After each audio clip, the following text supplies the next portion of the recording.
Ana Paula, faço parte do escritório Mulher e Advocacia. É uma honra imensa por parte dessa equipe e ter a oportunidade de estar aqui presente hoje nessa data tão especial. Gostaria desde já de agradecer a presença de todos vocês nesse evento de lançamento da obra Crédito Consignado, Vantagem ou Vantagem para os Aposentados e Pensionistas, do PPC Luas.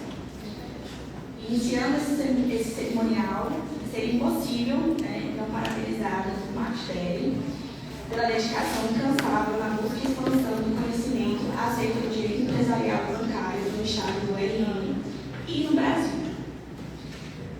Uma informação importante é que todos os valores arrecadados hoje serão diretamente direcionados a 4 instituições sociais diferentes. Essa escolha será feita por vocês, o Pix ou QR Code, que estão disponibilizados na mesa de venda dos livros. Dito isso, passaremos agora a fazer a composição da mesa. Gostaria de convidar a doutora Bruna Costa Ribeiro, vice-presidente da Comissão de Direito Bancário do RN, sócia do escritório Mulher e Advocacia.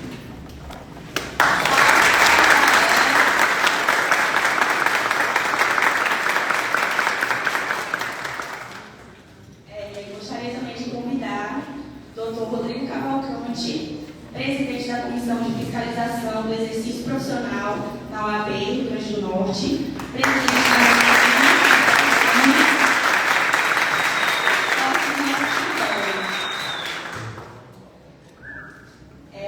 Gostaria também de convidar o Dr. Euler Martins, mestre em Constituição e Garantia de Direitos da UFRN.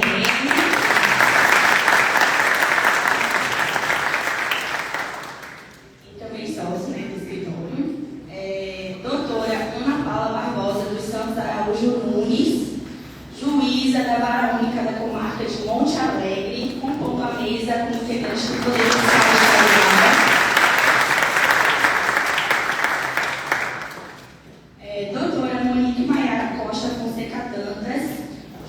da 5ª Vara Federal de Natal, compondo a mesa como integrante do TRF da 5ª Região.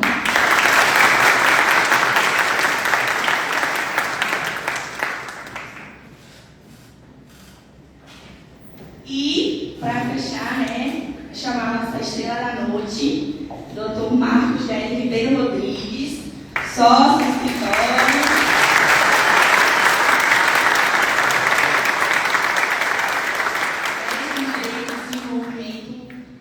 Sustentável, doutorando em Direito e Empreendimentos Econômicos e Desenvolvimento, advogado há mais de 20 anos na área empresarial, bancária e financeira.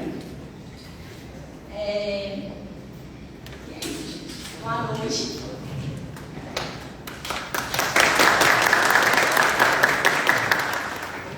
Passa a palavra para o Dr. Rodrigo.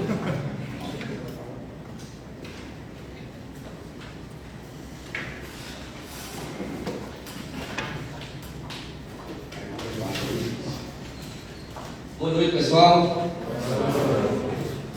Algumas formalidades e informalidades, queria aqui saudar mesmo todos, e em nome, inicialmente, de doutora Bruna Paula, a quem reconheço como um grande baluarte do nosso escritório, uma mulher de garra, e que estimula muito outras mulheres aí a se destacarem no dia a dia do nosso escritório. Sinto-se todos abraçados, saudades aqui, não. Segundo, tem uma reclamação a fazer logo aqui a Marcos Délio. Não duvidar. Quando ele inventou de fazer esse livro, ele me pediu um texto para fazer a apresentação do livro e constar no livro. Aí eu comprei o livro e procurar minha apresentação. Não está. Mas eu perdoo, porque ele me pediu para falar hoje aqui e fazer a apresentação do livro no lançamento. E aí eu usei o texto que ia estar no livro, vocês não vão ler. Para eu falar aqui.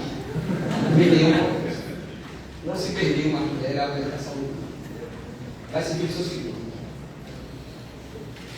Falar em Marcos Délio Ribeiro Rodrigues, em enquanto pesquisador, escritor e advogado, não pode ser feito sem a necessária retomada da antecedente amizade, advinda de uma paixão comum, o futebol, o qual, diante do antagonismo e rivalidade da torcida, ele, Vasco e o Flamengo, nos uniu na defesa das cores da Ordem dos Advogados do Brasil, seccional do Rio Grande do Norte, em competições variadas, em vários lugares do Brasil e até do mundo, alicerçando uma relação que o tempo e os fatos trataram de unir na sociedade da advocacia MDR, hoje uma referência no direito bancário e financeiro. Eu, na minha carreira voltada à docência e à advocacia criminal, e ele sempre na busca incessante por oportunidades junto ao direito bancário. Buscávamos sempre nos ajudar em parcerias processuais, consultas e conselhos que se iniciaram nas questões voltadas aos chamados correspondentes bancários, até culminar na oportunidade de advogar diretamente ao sistema financeiro, o que naturalmente nos trouxe a discussões e pesquisas voltadas à área de direito financeiro e uma expertise humildemente única, essa frase ressoa desde a apresentação do mestrado, acerca da natureza e nuances dos contratos e empréstimos seguintes. E nesse ponto é necessário entrar, haja vista que tal conhecimento aprofundado e único sobre o assunto, diante do evidente desconhecimento por parte até do judiciário e da academia, foram determinantes para que aos poucos Marcos Délio visse nessa seara a oportunidade de contribuir, não só juridicamente com a praxe do sistema financeiro, como com o próprio entendimento acadêmico sobre o tema, sua importância e relevância no contexto social e constitucional, voltado ao desenvolvimento com redução das desigualdades sociais.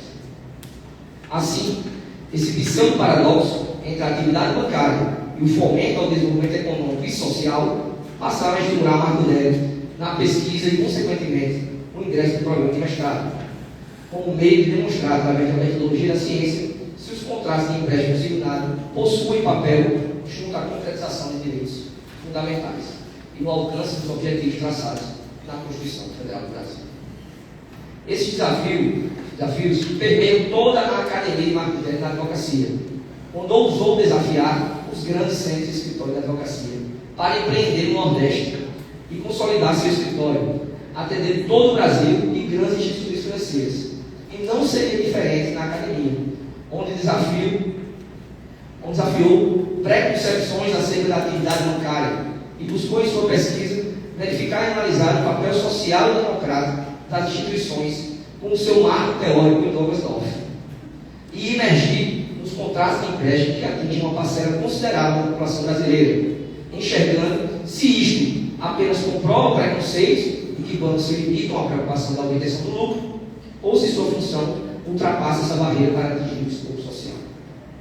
Essa preocupação com a função social das pessoas e das instituições e de como a livre iniciativa pode contribuir para o desenvolvimento com redução das desigualdades é uma marca que acompanha a própria vida pessoal de Marco Délio, cujo intuito empreendedor alberga sócios, colaboradores e família, em um ambiente cujo desenvolvimento tecnológico vem exponencialmente utilizando a inteligência artificial em detrimento, em desenvolvimento ao trabalho humano.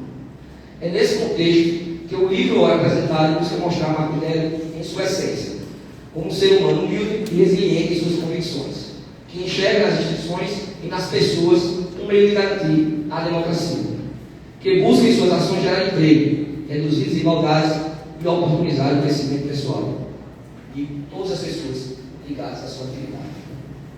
Obrigado pela oportunidade, Marco Délio, e fique com Deus.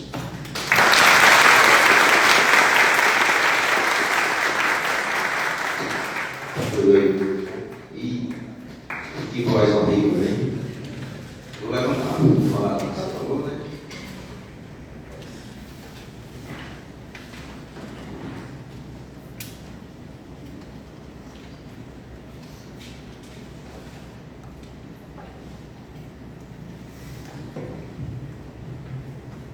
Hoje sou um teste. É assim, né, professor Paulo?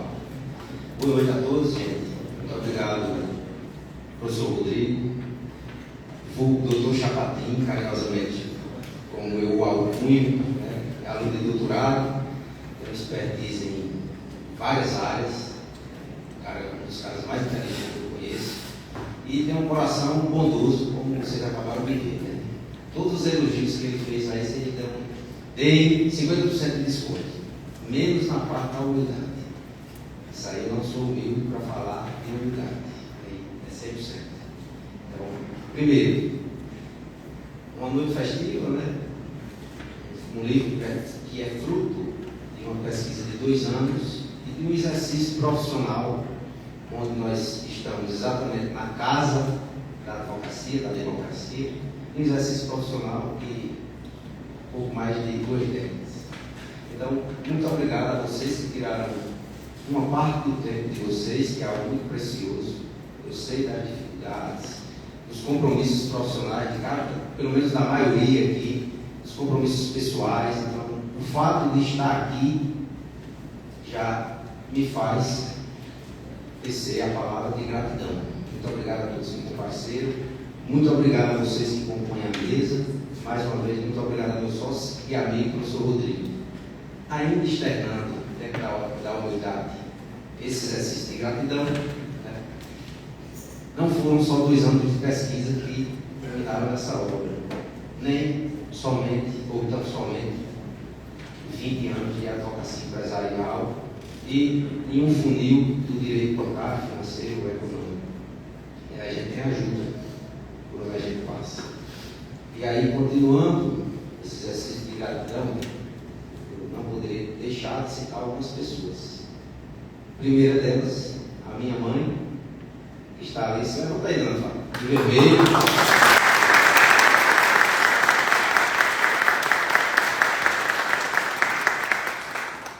Que é meu principal pilar dentro dessa ótica de humildade e de gratidão. Em segundo lugar, a minha família, amigos, né? E em seguida, as pessoas que me ajudaram diretamente na construção da pesquisa. E uma salva de palmas para meu amigo, historiador, pesquisador acadêmico e assessor, Gabriel.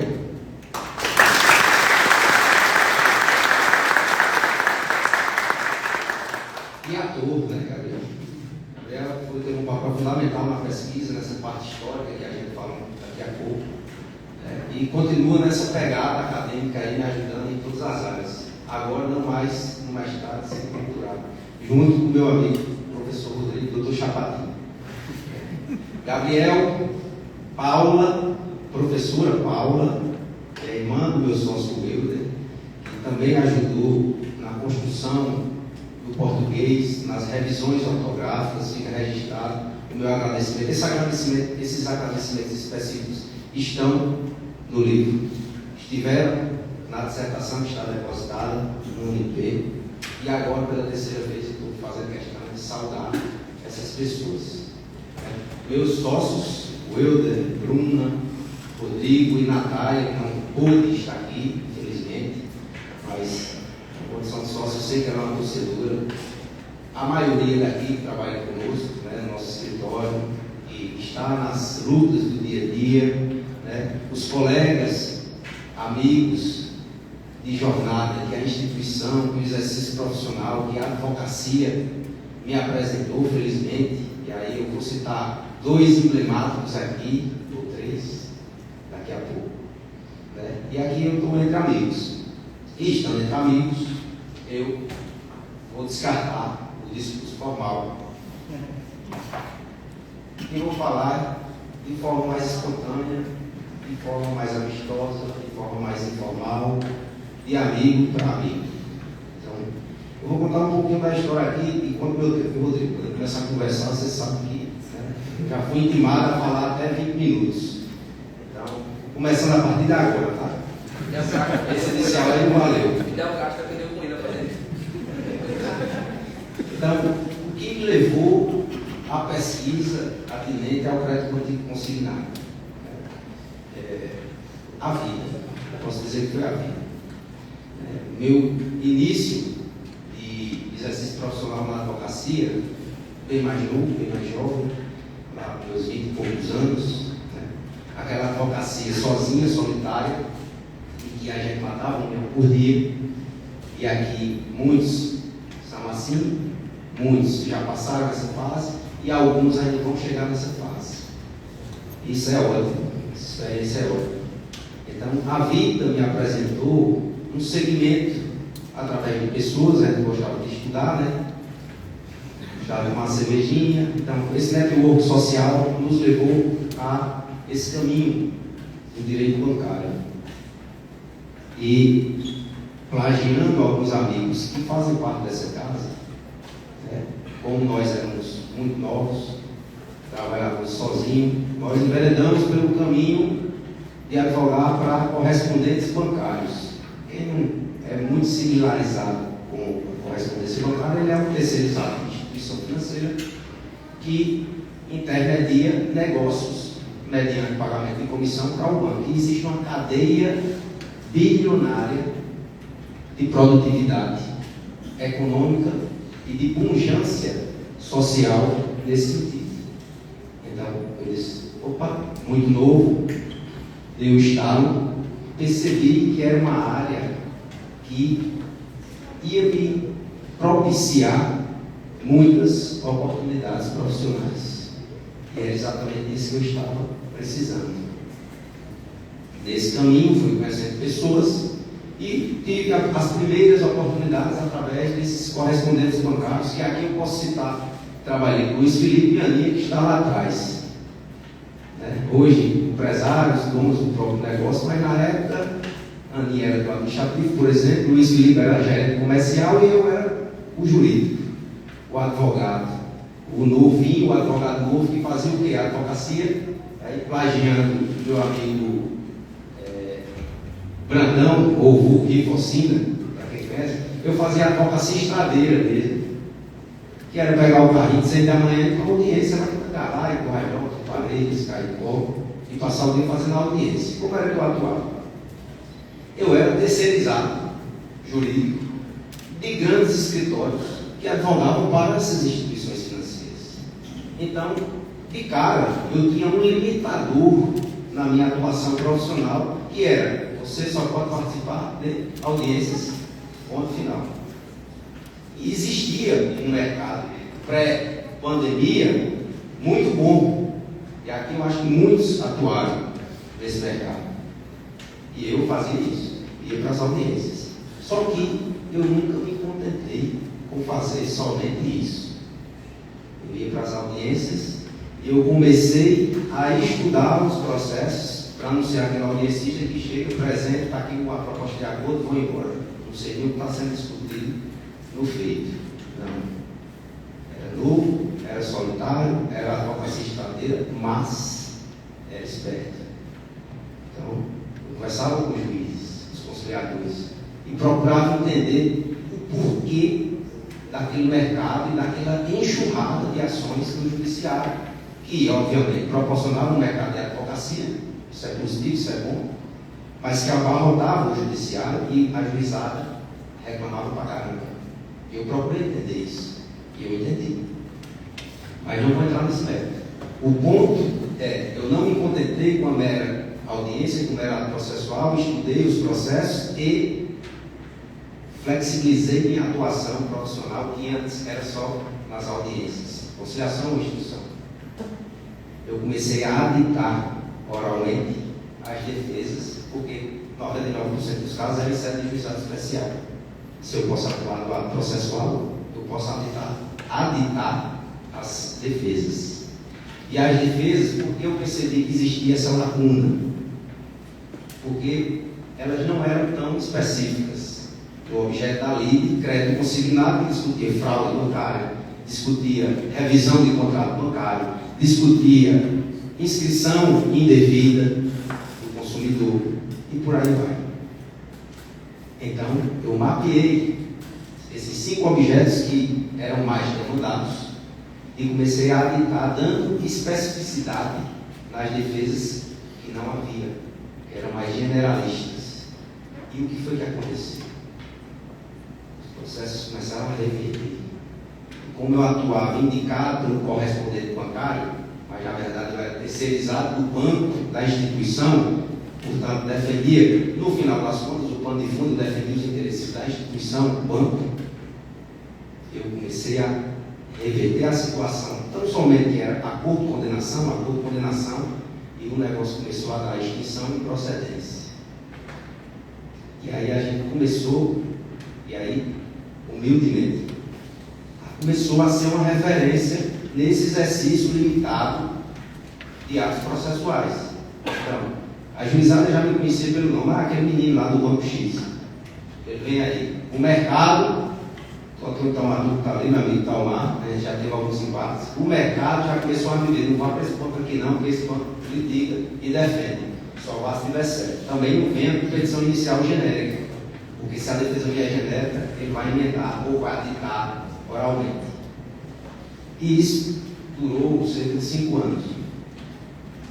E para ser rápido, para não entrar em cada história específica, né, nós estávamos pegando o gancho do professor Rodrigo num campeonato de futebol institucional mundial de advogados.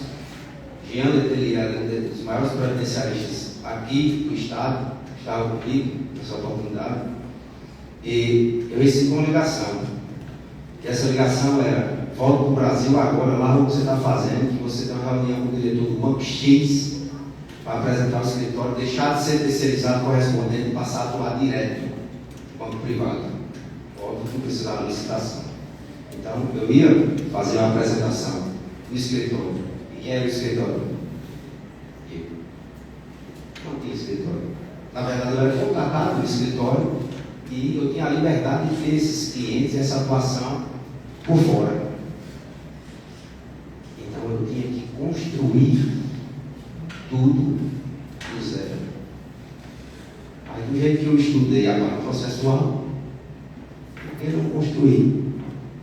E por que não fazer esse exercício de solidariedade e fraternidade e chamar pessoas que começaram poucas, de confiança? Bruna está desde o início, Rodrigo não era sócio, tinha um escritório próprio, mas tinha parcerias comigo. Então, depois de 5 anos, a gente foi construindo a casinha tijolo por tijolo. Eu era mestre de obra. Quando o Rodrigo chegou, ele já chegou na condição de engenheiro, né? Já era professor. Então, juntou o mestre de obra, juntou o engenheiro, juntou com a química. Bruna não tinha nada a ver com direito. E assim, depois chegou eu, estagiário. Natália, que veio do Ministério Público agora, trouxemos para cá. Então, e assim, a maioria de vocês que está aqui hoje, isso é um motivo de muito orgulho nessa trajetória. Né? Não foi fácil, mas também não há o que reclamar. Se é que havia, na época, hoje não há o que reclamar.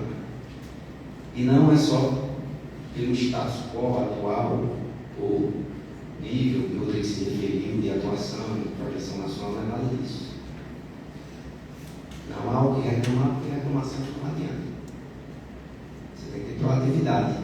Então, eu estou comentando aqui uma carreira profissional que nos levou a voltar para a academia. Aí é uma outra história que eu vou resumir agora, sim, eu vou resumir. E eu caí no paraquedas nesse mestrado.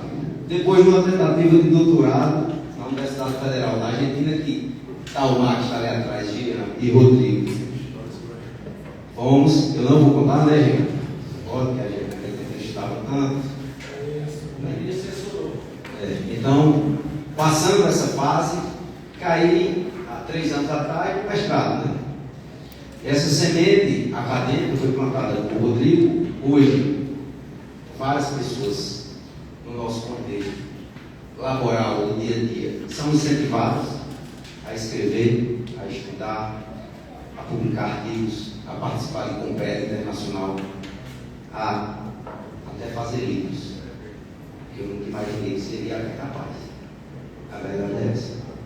Achava essa coisa de fazer livro coisa para extraterrestre. A gente que vivia só para estudar 24 horas. Mas nem é. Se eu conseguir, qualquer um consegue. Isso eu garanto. Mas tem que haver uma dedicação. E a dedicação, da dedicação necessária, tem agruras, tem afastamentos. Você se afasta de lazer, você se afasta, às vezes, do seu habitat profissional, do dia a dia profissional. Joga um monte de geladeira nas costas dos colegas e amigos de trabalho, que você é necessário esse afastamento. Mas o resultado está aí, o resultado é gostoso, o resultado é gratificante. Então, primeiro, um exercício de gratidão, de humildade. Segundo, essa trajetória profissional de advocacia estratégica, de audiencista, mas que teve a oportunidade de verificar as lacunas do mercado e que insistiu. Eu só fiz isso. Eu insisti. Eu vi que o mercado era bom, pujante, o crédito consignado ele só perdia, para vocês terem uma ideia, isso consta no livro, do mercado em termos de movimentação financeira, dados do Banco Central do Brasil, para o mercado de crédito imobiliário. E ele só perdia desse mercado em ticket, porque o ticket e o valor dos negócios do mercado de crédito imobiliário eram muito altos e o de consignado muito baixo. Mas em termos de volumetria, o consignado era exponencialmente maior. E eu constatei isso. Eu verifiquei a oportunidade e eu insisti mesmo nos momentos mais difíceis da advocacia pandêmica, por exemplo. Mesmo nesses momentos, a gente insistiu e conseguiu. E aí o filho nasceu. E o filho, metaforicamente falando, vou falar um pouquinho aqui do filho, mas só da parte do sumário. O filho foi dividido em alguns capítulos. A introdução, considerado um capítulo. O segundo capítulo, que é um capítulo histórico, que diz essa trajetória do consignado, da lei que criou e regulamentou a primeira lei que regulamentou o consignado no Brasil, e traz essa parte histórica que Gabriel foi essencial para mim na condição de historiador.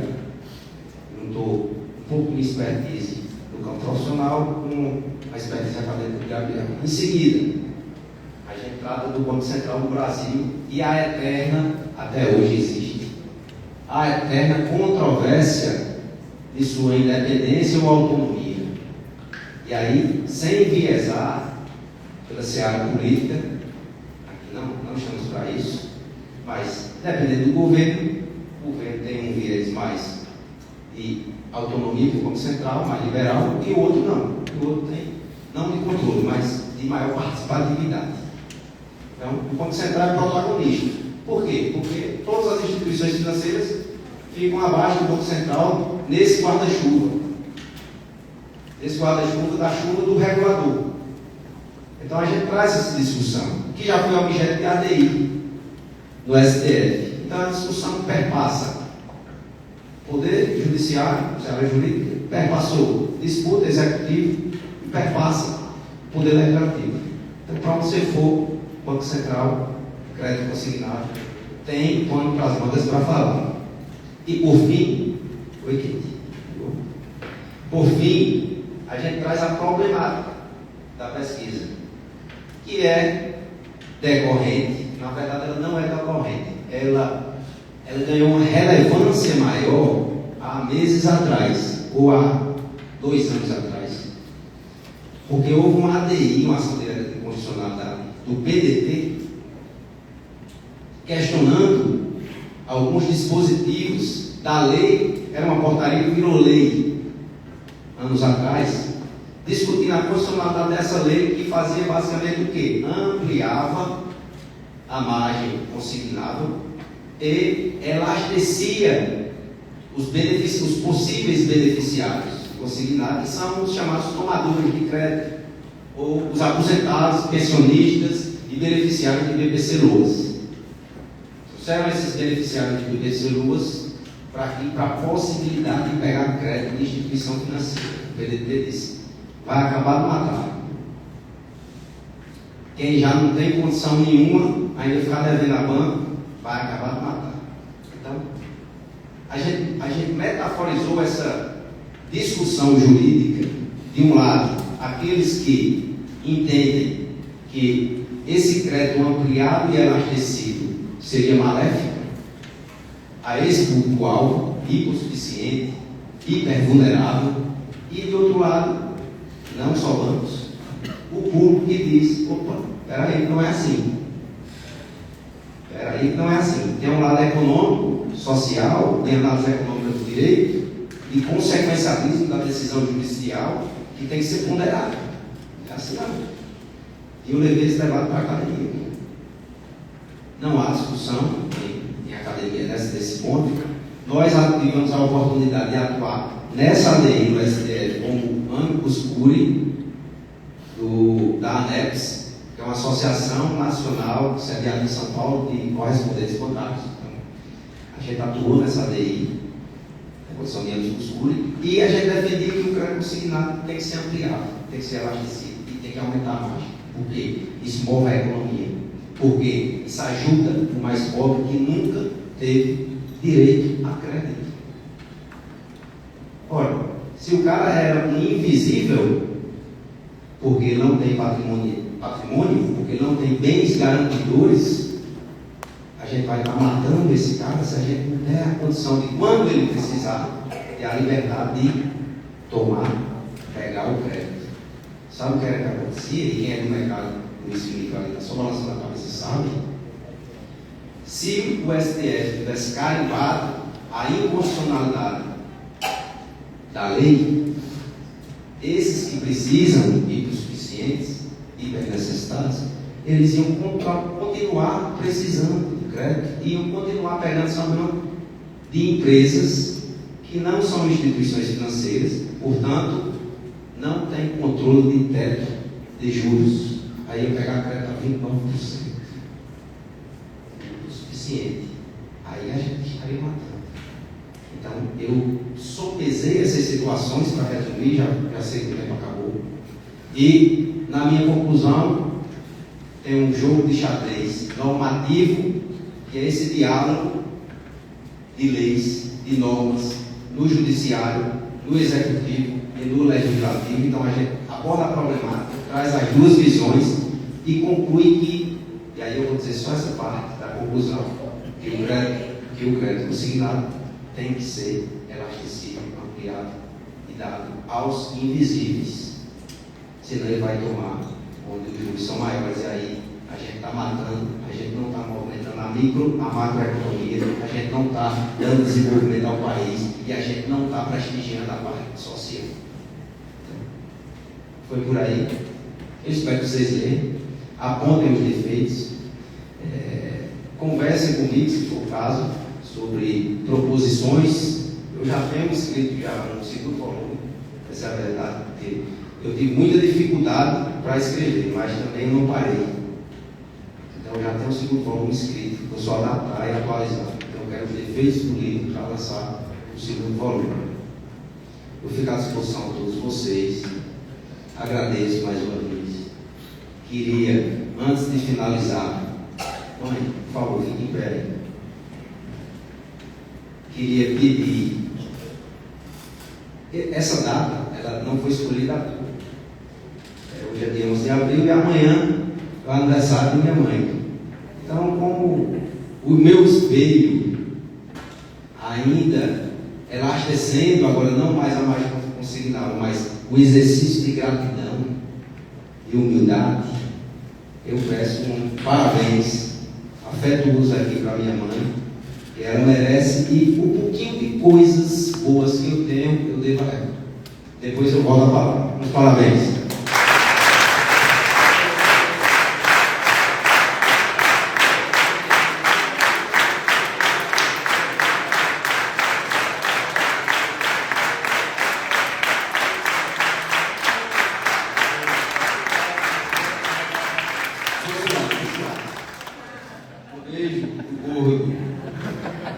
Mas, para não ficar enfadonho, como eu tinha dito que ia falar pouco,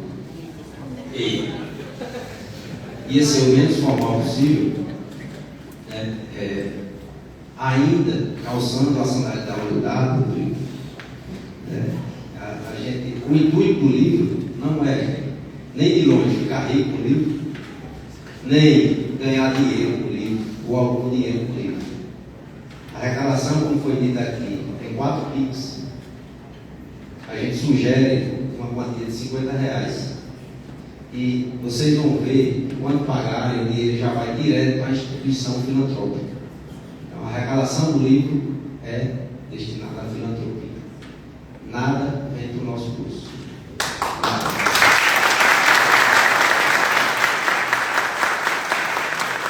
E aí, para fecharmos, plantando essa semente de solidariedade e de fraternidade, eu me despeço esperando, fazendo vocês que vão comprar o livro já regar a semente, o dinheiro do comprador já está indo para a instituição, mas que seja regado e que nunca acabe essa água para a gente regar essa situação de solidariedade, de fraternidade àqueles que mais precisam. Então, é isso, eu agradeço, muito obrigado. Boa noite.